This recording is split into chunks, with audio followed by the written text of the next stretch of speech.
Um, hey Lucy, or whatever. Nat, no, actually, how difficult is it to call somebody what they want to be called? So if you want to be called Lucy, I'll call you Lucy.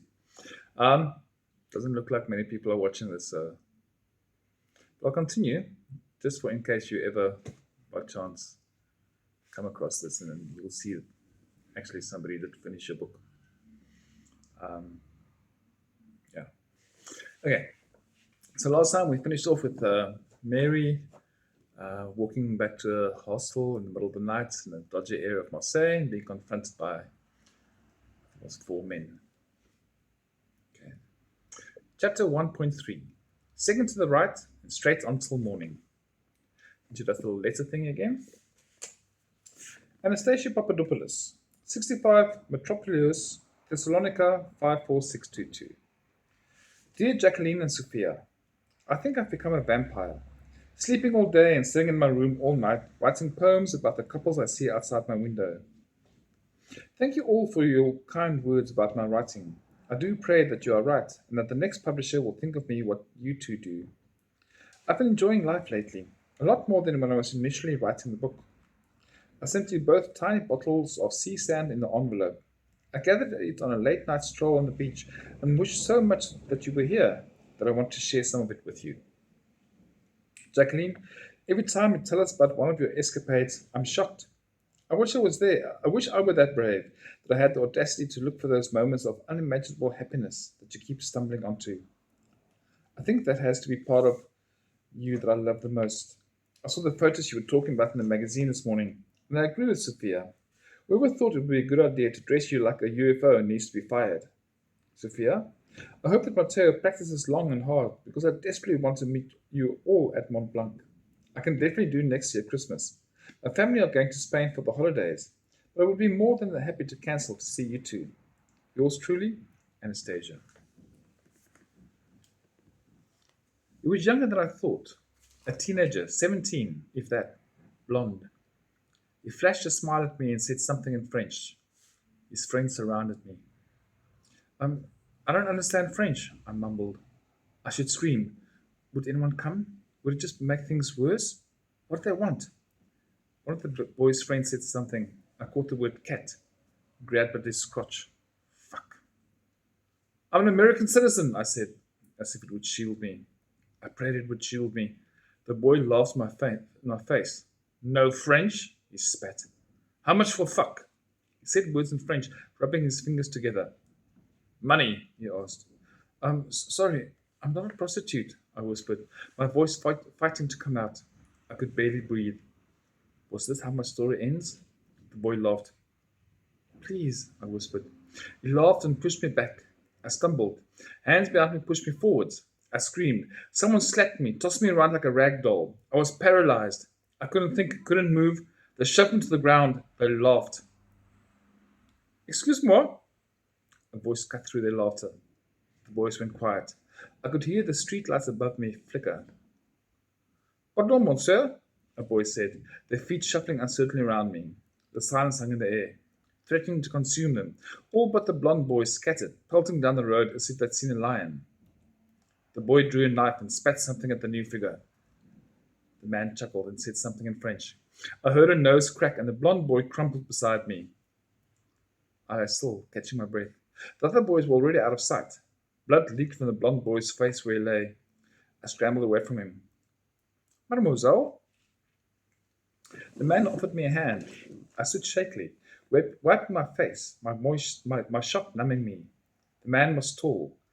I stumbled back from him. He was lean. He wore a waistcoat, refastening the cuffs of his shirt as he waited for me to gather myself. I closed my eyes and slowed my breathing. Calm down, Mary. Think. It was over as fast as it had happened. I was safe. I was safe. I glanced at the man. Was I? It was a scene from a Baroque painting. He stood beneath the spotlight of the street lamp, curly hair and black eyeliner. His sharp features cast deep shadows, the stark contrast, the muted violence of the boy lying beside him. I breathed out slowly. He met my gaze. His eyes were dark, but they held a warm kindness in them. Mademoiselle, he said, I lost the rest of the sentence. "Oh, I don't speak French," I said tonelessly. He nodded. "Are you all right?" he asked. "Should I take you to a hospital?" I shook my head. No, no, I was fine. I just wanted to be home. I wiped my tears and stared numbly at my fingers as they came back bloody. My forehead was wet. A gash stung. It was bleeding a lot. I took a slow breath, tasting metal in my mouth, feeling nauseous and lightheaded. It was just a gash. Forward wounds bled a lot. It was just a gash. I just wanted to be home, in my bed. I didn't want to go to a hospital and see more people I didn't know, speaking language I didn't understand. It was just a gash. I was fine. I was fine. The man offered me a handkerchief. Thank you, I said, hesitating a step towards him. I pressed the handkerchief to my forehead. It hurt. I felt light-headed. Blue spots bloomed in front of me. I felt my knees give in, and he was there. He caught me. I clenched my teeth at his uncomfortable closeness. Sorry, he whispered, stabilizing me and stepping away again. He moved cautiously, as if not to startle me. Should I take you home? He asked. His accent was subtle, rhythmic. Home, to the hostel, to the smell of dead rats and the sound of sloppy sex. No, I said, my mind starting to clear up. I took another slow breath, and what had happened started to sink in. I looked at the blond boy. He lay so still he looked dead. I looked around. Where was I? I was completely helpless in the middle of a road, in the middle of a dark, dumb city where I didn't belong. And cold. I was so cold. My chest felt tight, and I felt tears in my eyes. And that blond boy, the four of them, I felt him throwing me around, the knife in his hand. I held my hand over my mouth. Recycled fear choked me, rising to my eyes. My knees felt weak again. Mademoiselle, the man asked, taking a tentative step forward. I nodded to him, and he closed the distance, putting his arms around me just before I could fall apart. The tension in my muscles released. I let go of tears and let myself feel without thoughts. His shirt was getting wet. All right, enough, Mary. I was safe. I was safe. I took a breath. This was embarrassing. I pushed him away gently. He stepped back. I wiped my nose, keeping the handkerchief to my forehead. Are you all right? He asked. I nodded. Thank you, I mumbled. I laughed messily. I swear I usually wait until I know someone's name before crying on them. I'm Leo, he smiled. Mary, I nodded. I took a breath. It was over. I wiped my tears. I looked down the road. I recognized that graffiti. It was around the corner from the hostel. I'd been so close. I took another slow breath. All right? Are you sure I shouldn't take you home? He asked. I shook my head. I just need a moment. My legs were still shaking. I sniffed and looked at the stars. I was fine. I would be fine. It was over. The buildings were suddenly lit up as a car turned into the avenue. Leo's eyes widened. He stepped back to the alley behind him, then looked at me. Mary, he urged, suddenly holding his hand out. The headlights grew brighter. There was a story here, begging to be read, to be found. Mary, he said, his voice low, quiet. I looked down the road to the hostel and back to him, to the story that lay nestled in his palm. It was no decision. Hand in hand, we ran into the darkness. Tires screeched, men screamed, and Leo laughed. As we came out into another road, a car sped past us, slamming the brakes. Leo turned sharply away, and the car stopped to reverse. We took another turn, and he flashed a smile back at me. I had no idea what was happening, but whatever it was a game to him. He laughed, and high on adrenaline, I laughed with him. We crossed another road, and two more cars nearly collided. I panted for breath, and the alley suddenly burst into the main road, bustling with people and noise, clubs and restaurants on either side. Leo stopped and beamed at me. He offered me his arm. Who was that? I asked between breaths, hooking my arm in his, and started a slow, casual stroll down the road. A silver Mercedes pulled up next to us, matching our pace. The window rolled down, revealing a skinny, rat-like man. I gasped. He was holding a gun. I held my breath. Leo smiled and gave a cocky salute, pointing down the road to two police officers talking to a group of girls outside a club. The man put the gun down. The car stayed beside us. They're just some old friends. Leo smiled, ignoring them. They don't look like friends, I said. They probably just forgot. He shrugged. Forgot? that we're friends. He waved to the people in the car. The ratty man snarled. Anyway, Leo looked back at me. Do you live in Marseille or just visiting? I shook my head. My mind scrambled. Just visiting. I looked over his shoulder at the car.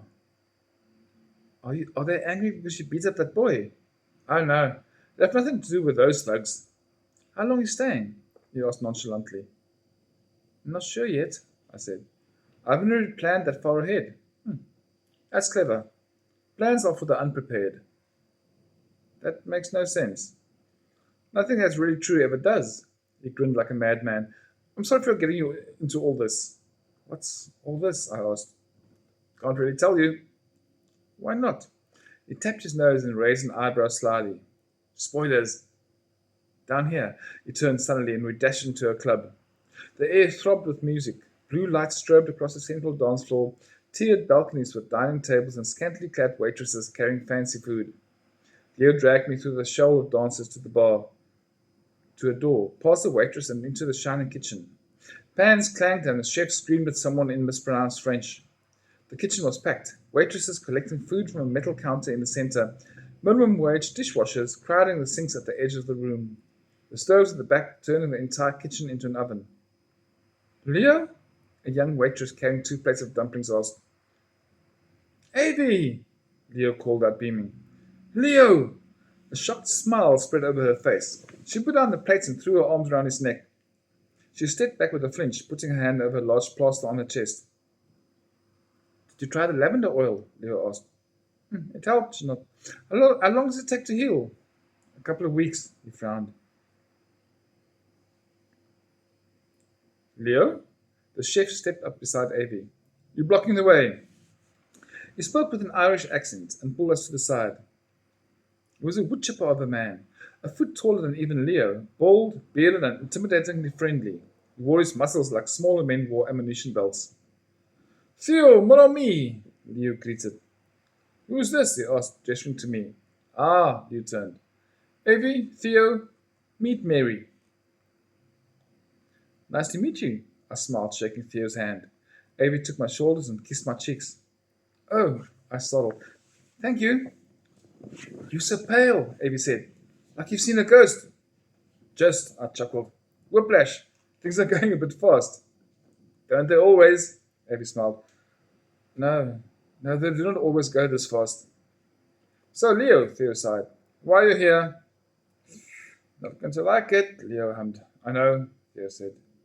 But a few angry men are going to come in a few moments. Again, Theo cut him. Avie groaned. Anyway, Leo continued, I'm sure Avie can distract them for a little while, but while you take us to your back room. Avie rolled her eyes and picked up the plates. Just because I love you. She pecked his cheek and walked out. Theo crossed his arms. I promise it's the last time. Leo put his hands together in prayer. Last time was last time, Theo said. Mary will keep me to it, right? Leo asked me. Sure, I sputtered. Theo clenched his jaw. The music outside stopped, and people groaned in protest. Fine, Theo said, leading us back to the kitchen to a staff toilet. He took out a giant ring of keys and unlocked a broom closet. It was dusty and dark and smelled like old wood. He moved a box and knelt to the ground, pulling up a hidden trapdoor. There was a ladder leading down into darkness. Call me when you get home, Theo grumbled. Promise, Leo said, sitting by the trapdoor and dangling his feet down. Theo closed the broom closet, and I heard the lock click. Leo stepped onto the ladder. The rungs were thick metal, hammered directly into the stone wall. How far were we going? How far was I willing to go? You coming? Leo asked. Where are you taking me? Neverland, he smirked. Holy fuck, man. I was locked in a broom closet with a man I didn't know, while other armed men were rushing into a club behind me, and I was being asked to go down a trapdoor to Neverland. This was insanity. This didn't happen to normal people. My head spun. I was intoxicated with adventure. I laughed at the absurdity of it all. I lifted the handkerchief from my forehead. My shoulder ached from holding it there. A little blood still trickled. Maybe it was the blood loss that made my head spin. I grinned like an idiot. Fuck it, I said. The tunnel was dark and dank. I stood on a concrete ledge. Below me there was a suspicious smelling river. Did you bring me to the sewers? I asked. That's one way to think of it. He knelt by a metal pole, reeling in an anchored dinghy. Please say you're, please say you're joking. I almost laughed at the idea. Leo stepped carefully into the dinghy and held his hand out to me. Fuck it, right? He asked softly. Holy. Fuck it. My laugh echoed through the tunnel as he helped me into the dinghy. He put his fingers to his lips, shushing me. Someone might hear, he whispered. In the sewers? I asked. You never know. A chill ran down my spine. Leo dipped an oar into the dirty water, careful not to splash us. It smelled better than I thought it would. It was bad, but not much worse than the hostel bathrooms. Maybe that wasn't saying that much. Every few yards there was a cold, dim bulb gleaming with artificial moonlight. The walls reflected every sound back at us, the gentle dipping of the oar, my breath. He was taking me to a different world, I knew it. Maybe he was some ferryman from the underworld. Every now and then I saw a picture pinned to the wall, faded, lewd images from another decade. My ferryman's paddling was mesmerizing. I felt my eyelids droop. Up ahead I heard the roar of echoed tires as the sewer ran beneath the dusty road. Leo anchored the dinghy and helped me out. Halfway up the right wall there was a hole. He lifted himself gracefully and helped me up. Through the hole it was too dark to see my hand before my face, so he took my wrist and gently led me through the tunnel to some second exit crack in the wall. The other side opened to a bigger room, underground. It smelled like a cave, the arches and pillars of ruined buildings standing around us. Where are we? I whispered. Leo stood close to me, his hand still in mine, his arm against me. Old Marseille, Leo whispered back. He led me through the rooms to stairs that ran all the way up to the surface. We came out inside a sandstone building with bare walls. Leo gestured for me to be quiet and led the way to a pair of studded wooden double doors. He smiled at me. They never lock it. He pushed against them gently, and they opened. An alarm howled. I clasped my hands in my ears. Leo's jaw dropped. He looked at me, half a smile on his lips, grabbed my hands, and we fled. People stared. Cars hooted as we dashed in front of them. We never stopped. With streetlights behind us, we ran, chasing out shadows down the street until all we could hear was our laughter, doubled over, panting on the sidewalk. He stretched up, holding his hands in the air. I leaned against the wall, nauseous from exertion. I couldn't stop smiling. That's new, Leo said, chuckling. What a crazy night. You don't say. I shook my head. I wiped the sweat from my forehead. I was bleeding again. Let's take care of that, Leo said. It's just up here. He tapped the rusty railing of a fire escape. Neverland is up a fire escape? I raised my eyebrows. Where do you think it'd be? Leo stopped at the creaking stairs. I don't know, I panted, following. Second to the right and straight on till morning? Is that a Peter Pan quote? He asked. Yeah. I rested for a moment. We were in a nice part of town. The buildings were beautiful in a typically Marseille way. The corbels, the wrought iron balconies. There's a small cafe on the other side of the road. Cute fantasy lights outside its locked doors. I love Peter Pan, Leo said. I don't know about the second to the right part, but morning isn't that far away. Don't say that, I groaned. What's the time? 10 to 2. Leo checked his wristwatch. What's wrong with sunrise? Looks better if you're in bed. We reached the top. Leo opened a squeaky window. Welcome to Neverland, he said. No door? I asked. Doors are for deliveries and daylight. He said it softly, as if it were a secret he didn't want his son to hear. All best fairy tales start with an open window. I smiled. I gave him my hand for the millionth time that evening, and he helped me through the window. The room was big and dark. Leo dropped through the window behind me.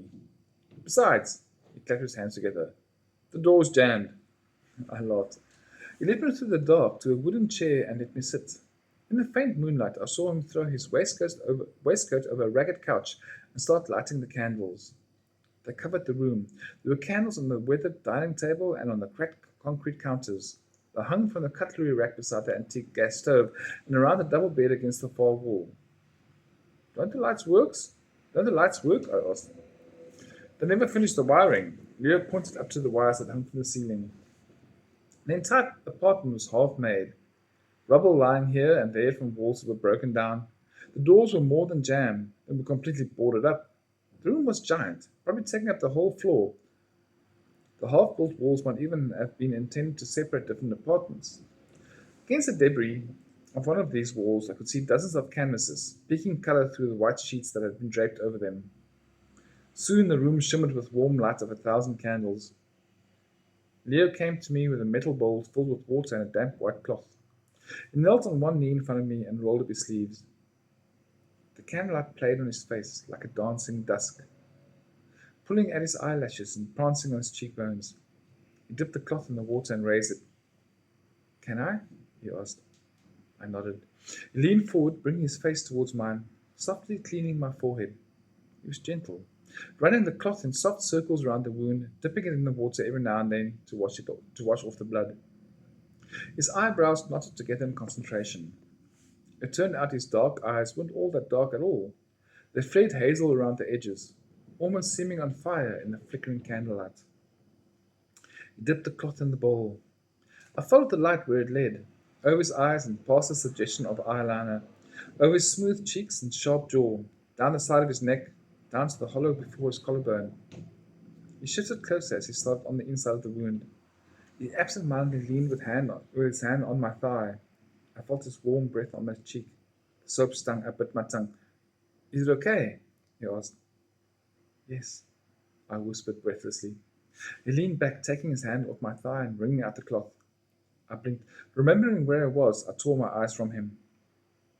The apartment was broken down, but it felt cared for in its ruin. As tidy and clean as it could be, considering the rubble. How had it ended up here? I glanced over the dining table, the counters, the canvases against the wall. "You paint?" I asked, keeping my eyes off him. "I do," he said. "Let me see your hands." Without thinking, I raised them to him. My palms were chafed. Is that how I say it? Chafed? My palms were chafed. I didn't even see it before. But looking at them now, the raw flesh, the dirt stuck beneath the skin, it made me nauseous. "It looks painful," he whispered. I hummed in agreement. He took my hands in both of his, carefully, as if he were handling a kitten. I looked away. "I mostly paint for myself." His voice was soft, distracted while he dabbed gently at my hand. I winced. "Every now and then I do a commission for a businessman or a politician," he said, his smooth voice tricking me into forgetting the sting. "I try not to do it too often. I do pay a lot for painting, so thankfully I don't really need to work much." "Is that how you afford this place?" I asked. "I don't pay for this," he chuckled. "Are you house sitting?" He shook his head. No one really owns it anymore. Many people have tried to fix it over the years, but eventually it just costs more money than it's worth. People just give up on it and pass it to the next person." "So you squatting here?" I asked. He tilted his head and reached for my other hand. "I guess," he said. "Are you cold?" I closed my hand in the warmth of his. "No," I muttered. "Quite hot, actually." I chuckled and felt my cheeks go red. "Sure?" he asked. His eyes locked on mine, and every thought I had left in my mind. His hands were so warm, his eyes so intense. "Yeah," I mumbled. He turned his attention back to my hand, and I forced myself to look away. "I like this place," he said. "Anything else would feel too restrictive. This way I can leave tomorrow, take my things, and no one would ever know that I was here. I'm just a visitor, passing through." "That's ridiculous, idealistic, silly." "Beautiful," I said. "How long have you been here?" "A couple of months." "How long are you planning to stay?" "I'm not sure." A smirk played on his lips. "Plans are for the unprepared." Of course, I smiled. A comfortable silence wrapped itself around us. In the distance, I could hear the ocean. There was a car passing by outside. Maybe I imagined it, but somewhere far away a baby cried. A train rushed by on the tracks, and on the hill the Notre Dame's bells chimed for 3 a.m. How far from home I had come. If James could only have seen even a fraction of tonight, he would never think of calling me boring again. Out here, in this room of 1,000 candles, James seemed more of a fairy tale than Neverland. Done, Leo looked up at me. Thank you, I said. Pleasure. He smiled, lowering himself and leaning back against the couch. I don't think we need to do more. Just try not to reopen that, pointed to my forehead. I'll try my best, I chuckled. Most of my nights are a lot tamer. It shouldn't be an issue. Tamer? He scoffed. I'm so sorry. I smiled. I stretched and sighed. You can take the bed tonight. No, I shook my head. I don't want to intrude. Oh, you're welcome to share the couch with me, he said sarcastically. Us, on that small couch, his arms around me, my body against his. That's not, I blushed. I didn't mean, Leo laughed at my embarrassment. Fine, I huffed. I'll take the bed then. I couldn't stand the thought of going to bed all sticky and smelling, like a sewer. So Leo showed me his shower. It was luxurious compared to the hostel. The bathroom seemed to be the only room in this apartment that the builders had finished properly. Perfect blue towels and a shower head with perfect pressure. Gas heated, spotless. I could die. I closed the tap and wrapped a towel around myself. I hesitated at the bathroom door. Leo was probably already asleep. I blew out the candle in the bathroom and opened the door to darkness. The smell of blown out candles lingered. Leo lay with his back to me on the couch. I tiptoed to bed. The moment I lay down, every part of me ached in relief. What a night. What a day. From the gallery this morning to meeting Michael, to the comfort in the library, the cruelty in the boy's eyes, the warmth in Leo's hand when I took it. The silvery reflections in his car as it followed us down the road. The joy in the waitress's voice when she saw him. The way the dinghy rocked as we paddled here. The way Leo's hands felt when he cared for me. What a horribly wonderful night it had been. My skin still tingled, my body recovering from the shock of living more in one night than I had in a decade. I blinked away painfully happy tears and pulled the blankets over my head. Morning light broke through the windows in dramatic columns. Leo's apartment felt the same in the daylight, broken, but in an almost tragically romantic way. He sat beside a window, painting in front of an easel, his back to me.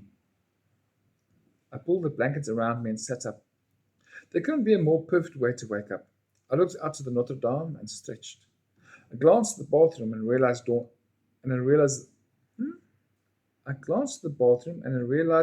on me. I left my clothes in the bathroom after showering. I bit my lip. Leo hadn't noticed I was awake yet. Maybe I could sneak by him? I bundled the blankets around me and carefully got out of bed. The wooden floor gave the slightest creak. Shh! God damn it! I tiptoed behind him. He was shirtless in a pair of jeans, still steaming from a shower, curls still wet, dripping down the nape of his neck. Good morning, he said without turning. I stopped dead in my tracks. Morning, I said. He was painting a mountain, the muscles of his back flexing with his delicate strokes, his hair brushing the top of his neck as he tilted his head. How did you sleep? He asked, putting the paintbrush down. Well, I said, feeling awkward to expose with the blankets around me. And you? Like a baby. He broke off as he saw me. I felt my cheeks glow and I looked away, half turning to fetch my clothes. Wait, Leo lifted his hand. I froze. His skin was perfectly smooth, his body woven with elegant muscles, thin and lean. His fingers covered in paint with speckles of colors on his chest and neck. The way the light... His voice trailed off, his eyes brushing as shamelessly over my body as mine had over his. His hand traced the shape in the air. What was he seeing? Not everyone ages as gracefully as Nancy. I clenched my jaw and turned away before he could see more. I'm going to get my clothes, I said indignantly. Of course. Leo shook himself and let his eyes find mine. Would you mind if I painted you sometime? Why? I asked, without thinking, almost afraid it was a joke. Your kind of beauty is rare. He sighed, liar. I smiled and looked down. It was sweet. And maybe he even believed it in this light right now. They didn't see me properly yet. I wanted to hide my face, keep that image of me in his mind. Thanks, I mumbled and escaped to the bathroom. By the time I'd come out, Leo had dressed. Where are you staying? He asked, doing up the last buttons. I'll call you a taxi.